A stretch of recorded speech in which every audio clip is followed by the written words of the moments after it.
place called Olin College of Engineering in Massachusetts. And I want to tell you a little bit about it tonight or today and what it's up to and why it might be important.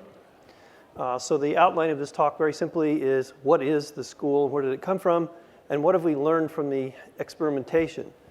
So first off, the founding. If you've heard of the Olin Corporation, you have some idea of what this is about.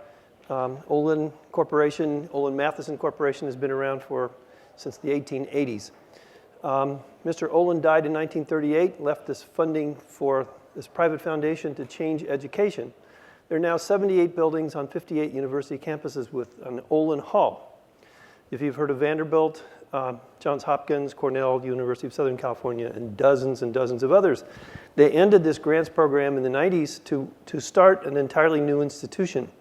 So they spent about $500 million to create an entirely new place to break the culture, which is the real reason why higher education doesn't change. So, for example, Mr. Milas, who was the president of the foundation, had this vision that there's a lot of unhappiness about the way engineers are prepared today. So just very briefly, next month is commencement season in the US, and fewer than 5% of the students who graduate and get a degree anywhere in the US will get a degree in any kind of engineering. And it's a declining market share. In Europe, the percentage is 12%, and in Asia, it's 35%. And that 5% or less in the US will touch an increasing market share of the GDP in the country. So the one question is, what's happening? Why are we so far behind? You'll find out that only 40% of the kids who start in engineering this fall will ever graduate. 60% of them leave. By the way, almost half of them who leave have higher grades than the ones who stayed. They're not flunking out, they're being driven out by the way we teach. It's been called the math science death march. Okay? We never let them touch a wrench until they're already gone. In creating this school, we had a number of very important advisors. Joseph Bordogna, who was the chief operating officer of the National Science Foundation, John Prados, who was the president of the Accreditation Board for Engineering and Technology. This is not an uninformed startup. The purpose of the school, stated in the founding precepts, is very simple. It's intended to be different, not for the mere sake of being different, but in order to become an important and constant contributor to the advancement of engineering education in America and throughout the world. In essence, Olin College is intended to become a privately funded national laboratory for STEM education. And that's basically what we've done. So the mission of the school is really sort of captured by this picture. Olin is this little tugboat pushing at 90 degrees to the direction of higher education today. So for example, Olin does not have tenure. It's one of our founding precepts. We do not have academic departments, which actually is a much bigger deal than not having tenure. Students didn't pay any tuition until the financial crisis, and now they pay a portion of their tuition. And even more important, everything at Olin has an expiration date, including the curriculum. So it's different. Now, we've been visited by 640 universities in the last 6 years. This is just a very small sample of the ones that we've been partnering with. The University of Illinois at Urbana-Champaign has been a partner for 5 years and has completely re-engineered their undergraduate program in engineering as a result. In fact, that's the primary product of this partnership with the University of Illinois. It's a book that came out about a year ago.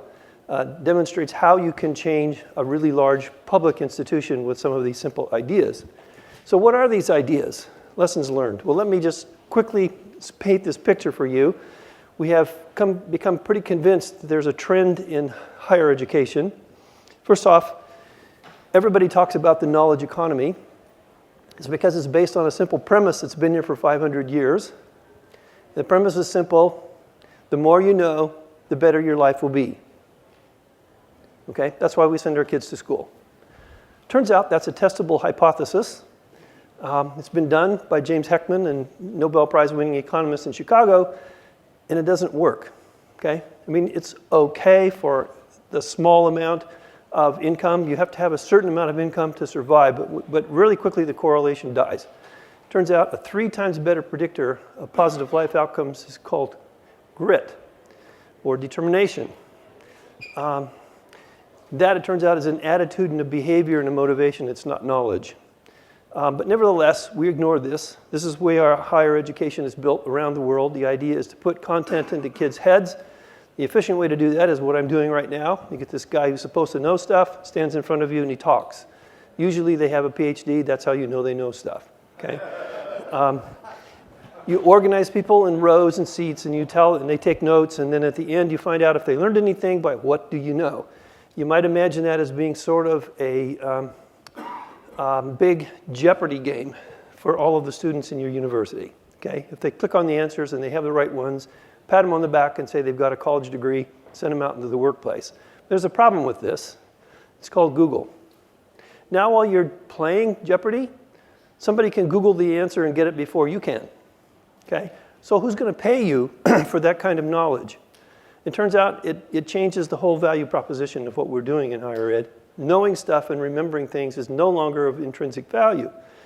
So we're now moving into a maker economy. This is a different thing. What you have to do is put stuff into kids' heads, but they have to bring stuff out at the same time and make a comparison between the two in order to build a skill. Imagine that you're trying to learn how to play the clarinet. So you're watching a video, you have an instructor, and then you try, and then doesn't sound the same as the way that person did, and you keep iterating until you get it better. Now the role of the teacher in this is very different. It doesn't matter how good the clarinet teacher is, it only matters how good that the student is, okay? So the teacher becomes a coach, essentially, on the side, no longer the expert at everything. The optimal organization of education in this format is small groups working on maker projects. You don't have them in lecture halls, you have them around tables with about 5 or 6, and they're working on something. Could be writing a book, could be building a robot, could be developing a piece of art. Now it's not about what you know, it's about what you can do. Okay, what you can do with what you know. This is not the end. There is coming an innovation economy in which what really matters is what comes out of kids' heads. It's implicit that they have things in there, but the point of going to school is to learn how to bring these original ideas and insights out. We don't know how this works yet. This is part of the experimentation that we're still working on. It's real clear that peers and mentors play a key role. I'm not sure that it matters how you organize them. What does matter is intrinsic motivation, student engagement, and design thinking. This is a big deal. So the real outcome now is what you conceive, what you create. So it's original ideas and insights that matters. Now this is already happening. If you look at placement offices in any university today, there are students who go onto a job in which the primary purpose is what you know. There are people who've been trained to plug numbers and formulas. There are people who make things, and there are people who are there primarily for their ideas. And there's a price tag on it. Those who go because of the innovation economy have a starting salary of $100K. Okay? Those who go into jobs where it's primarily about what you can remember and what kinds of formulas you can create, it's about half that. It's already happening. This is not new. Yeats told us about this a long time ago. Education is not the filling of a pail, but the lighting of a fire. And the filling of a pail is happening on the left, and the fire is on the right. Why education must change? This is a graph of global human population over time. Okay, you can see the old Stone Age on the left. Well, until the year 1920, the total global population was 1 billion. Now it's 7 billion on the way to 9 billion, and there's no aspect of human existence on the planet that won't be affected by this. These are not normal times. This, by the way, is an existential threat. Population biologists have seen this before. For example, the explosion of rapid populations in Australia. This doesn't last. Okay, within a generation, usually the population has bred themselves out of existence. This will happen to us too, unless we learn to cooperate with people on different time zones and different disciplines and in different political organizations that we have. And we better learn it pretty fast. Which raises the question, I mean, these are the grand challenges that the National Academy of Engineering has put together. These are complex global issues that are about security, sustainability, health, and enhancing life. The real issue here is that we need a different kind of thinking in order to deal with the complexity of problems that are driven by that population curve. This is a new kind of innovator. So by the way, what is innovation? Well, innovation is the process of generating original ideas and insights that have value and then implementing them in ways that change the way people live. A really profound innovation is one that changes the way people live so profoundly that they can't remember what life was like before. I mean, my kids can't imagine how the caveman must have lived before the cell phone. I mean, it's always been here, right? Nobody's going back. Without implementation, it's just an idea, and there are lots of ideas. Our traditional approach, by the way, to higher education may actually be preventing us from producing innovators, and let me explain. This may be a map of a campus of any major university in the country. There is in the upper left what I call the engineering quad, okay? There's some buildings there with electrical engineering, mechanical engineering. Students will spend 3/4 of their time in that quad. On the other hand, everything that happens in that, every course that's taught there has a philosophy to it. It's about the question of feasibility. Can this be done based on what we know about the nature of natural law? And that's the only question we ask in engineering schools. On the other side of campus, there is the business school. And students will spend more than half of their time in the business quad. They have a different lens through the world. They are asking only the question about viability. What kind of revenues does this generate? Can you do this legally? What kind of startup capital does it take? How long before it's sustainable?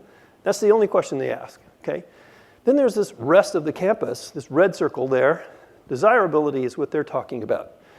They have a whole different set of questions, okay? Questions like, what is the meaning of truth? Or what is the meaning of beauty? Or what is the meaning of love? These things actually don't fit very well into a spreadsheet. And vectors and calculus doesn't work either. Are they important? Those are the questions which drive human behavior that are fundamental. And it turns out, by the way, you don't have to know anything about natural science if you spend your whole time in the red circle. I know, because I have a daughter who did that. Okay, 4 years, did a cum laude with economics and never took a science course. Very fine school in the Boston area. So what happens is it is important because innovation, without exception, only happens at the intersection of all three. I challenge you to come up with an innovation that's changed the world in a way so profoundly people can't remember the way it was before, that isn't simultaneously feasible, because nothing happens in the real world that isn't consistent with natural law, and also viable, because people won't buy it if it's cheaper somewhere else, and fundamentally desirable, okay? Most of the people in the tech world come from the blue circle about feasibility, and we have this warped view that all of innovation comes from engineering, okay? And things, and gadgets, and new software. Have you ever heard of Facebook? What does Facebook sell? You can't buy one of these. Exactly. Facebook sells the opportunity to tell your personal story to a group of people whose lives you care about. Why does that matter? It turns out that Maslow was right. After oxygen and water, even before food, the most fundamental need of every human is to be the most important person in somebody else's life. And you do that by telling stories, okay? Creative stories with images. And we've structured our society now so that's completely inappropriate in a workplace. And so who knew? If you create that, by the way, I have a brother who's an entrepreneur in Silicon Valley who says, having his 4th company now, if you're going to try and start a company, you're always smarter to start in the red circle than any of the other two. Because if you start with something people care about, they'll be asking you, when is it going to be done and do you need some money? If you start in the blue circle, where I just in case kind of idea I can make this gadget, people are wondering, what are you doing? It's hard to get all the rest to work out. The important point about education here is that no amount of doubling down on the science courses will produce the innovators we need. You have to expose them to viability and desirability from the start. These are not separate ideas. So 21st century innovators require more than technical knowledge. Attitude plays a key role, okay? More often than not, your attitude determines your altitude in life, not your aptitude. Why are we ignoring this? It turns out almost all employers will tell you the same thing. Even within 2 minutes of having a conversation with somebody over something as benign as what is your favorite vegetable, most people can identify whether the person on the other side of the table is compatible for a lifetime partnership, okay? There's attitudes, behaviors, and motivations are absolutely key. You can teach people skills. It's very difficult to change attitudes. But they can be changed, because every time you walk in the classroom and pick up a piece of chalk, you're not just teaching calculus. You're also teaching attitudes, behaviors, and motivations, whether you notice it or not. Hopeful teachers spread hope in their students. Cynical teachers spread cynicism. And there isn't a single entrepreneur today who's cynical. Okay? Think about that. So here's a list. We're not inventing this stuff. We're just pulling it out from what all of the corporate employers are telling us, and even the national academies. Entrepreneurial mindset, ethical behavior, teamwork, leadership, global perspective, interdisciplinary thinking, creativity, etc. The National Academy has an initiative to educate to innovate. The Council on Competitiveness has one for capacity, capability, which is about these attitudes and behaviors. STEM Connector, a new collection of 3,700 employers, has identified employability skills and innovation excellence as the key to employability in the 21st century. Maybe you've heard of IBM. The T-shaped individual project's been going on for 25 years. This is about attitudes and behaviors, not about content knowledge. So the lessons learned at Olin, 15 years now of experimentation, we must change three things if we're going to improve. Who we teach, what we teach, and how we teach. It turns out that we've discovered that engineering is not a body of knowledge. Engineering is a process. Have you heard of the Wright brothers? These guys invented the aircraft industry. There are two bicycle mechanics in Ohio. They did it by jumping off a mountain a gazillion times with these wings on their back, okay? Kept crashing into the ground, saying there has to be a better way. And they figured out why it was crashing, and so they make it a little bit better. That is the process of engineering. If you look at what we actually teach in engineering schools today, it's not the process of engineering, it's applied science. If we taught musicians how to be clarinet players the way we teach engineers today, here's the way it would go. In the first year, in a music school, you would have a course in the theory of vibration and sound. So you learn all about mode shapes and natural frequencies of strings, columns of vibrating air. You could do all the equations. The second year, you would have a year-long course in the theory of music. Harmony, melody, point, counterpoint, tempo, all of that. The third year, you would have a whole year of orchestration. How do you blend the voices with the woodwinds with the percussion? In the fourth year, if you're still here, we'll give you a violin and we'll teach you how to play a scale and we'll give you a music degree. That's what we're doing to engineers in engineering schools. Is there any question now why less than 5% of the degrees go to engineers? Why Bill Gates, why Steve Jobs, why Zuckerberg didn't major in engineering? Because we don't teach engineering. We teach applied science and we drive them out. By the way, there's a really interesting book from Harvard, How to Create Innovators. Learning to improvise is the key. You learn to improvise by practice, by the way. You can do this, but you have to practice. If you know anything about music, it uses a different part of your brain to recite classical music than it does to improvise. What you do at the coffee break when you talk to people outside is improvisation. You cannot write out ahead of time every word you're going to say. It depends on what the other person says, and you navigate this naturally. We don't use that part of our brain when we do science and mathematics the way it's taught today, but we could. That needs to change. There's a new culture of learning, okay? A completely different way of thinking about what's happening. This is a book by John Seely Brown. Does anybody know who John Seely Brown is? Yeah, a few people do. He was chief scientist at Xerox and the founder of Xerox PARC, the Palo Alto Research Center, which has had a lot to do with tech development. But since he left there, he's been really interested in the influence of learning communities, and technology. So if you read this book, basically what you'll find is that the old way of thinking about education was knowledge transfer, and the new way is to teach people to construct knowledge on their own.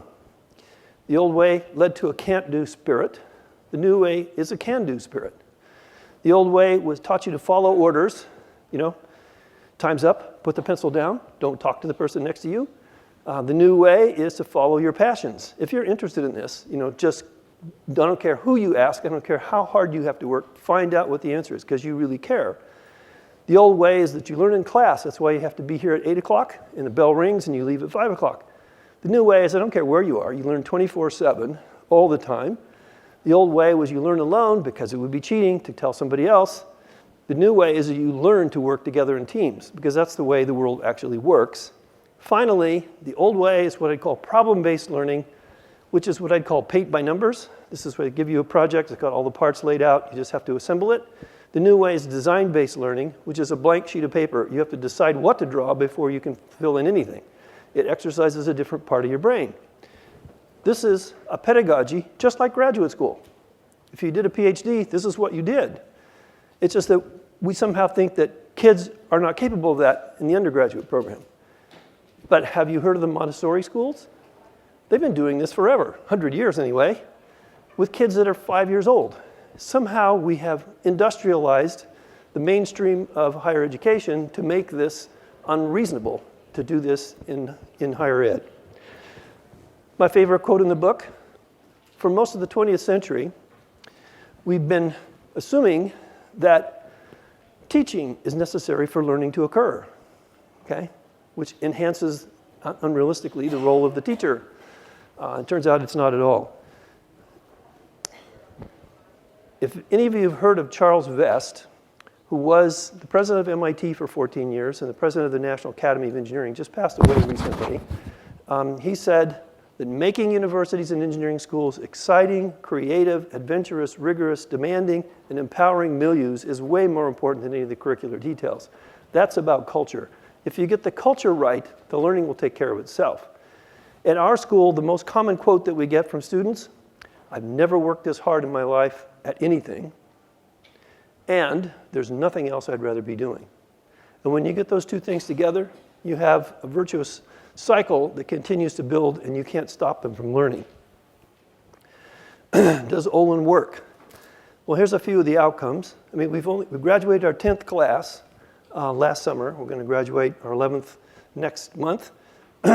We've been rated #1 in Princeton Review, Best Classroom Experience in America. It was on the NBC Today show last summer, and you can read some of the other reports here. Business Insider says we're the 14th hardest college to get into. 40% of our alumni pursue graduate degrees, 25% of those at Harvard, Stanford, and MIT. Now that's important because Olin has emphasized learning by doing to such an extent that the average student who walks across the stage has completed 25 design build projects before they graduate. They've all started and run a business before they've done it. They've all had to work in teams from the beginning. So the question is, didn't you lose something? I mean, what did they not learn, right? Because their transcript doesn't have all these extracurricular advanced courses that are stepping stones to the PhD. Turns out you don't lose anything, okay? We haven't found any evidence on that. Sure, they're uncomfortable at the beginning, but they know how to learn. So, for example, last May, we had a young kid, Jeffrey Holtzgraf from Austin, Texas, who graduated from Olin and won the first Marshall Scholarship from our school. I don't know if you've heard of the Marshall. It's the same as the Rhodes, 34 of them given in the US. He's studying physics at Cambridge University in the UK in Stephen Hawking's lab. The interesting thing, Olin doesn't offer physics. He had to graduate with an engineering degree and teach himself what he needed to persuade Cambridge that he was prepared for this activity. No, you don't need advanced courses in all those subjects to learn. Remember that quote? We have always assumed that teaching is necessary for learning to? No. Learning is what kids do. It's not what teachers do. That's what we're going to have to change. So that's what I had to tell you today. Yeah.